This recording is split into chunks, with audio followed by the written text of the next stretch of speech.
Ano muna masasabi nyo? Kayo ba ay nakarelate o may mga naging jowa ba kayong hindi kagwapuhan o hindi kagandahan tapos pinagtatawanan kayo ng karamihan? Hindi kayo bagay.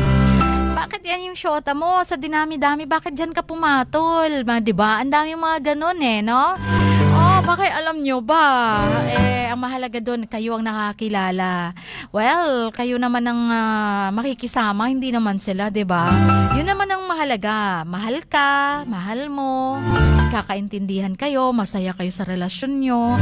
Anuhin mo naman yung gwapo, tapos nasistress ka lang sa dinami-dami ng karibal mo, 'di ba? Kaliwat kanan ng mga babae, kaliwat kanan ng barkada dito, barkada doon, chicks dito, chicks doon. 'Di ba nga? So, wala din. Hindi ka rin magiging masaya. So, ang importante doon yung mahal niyong isa't isa. Gwapo man o hindi.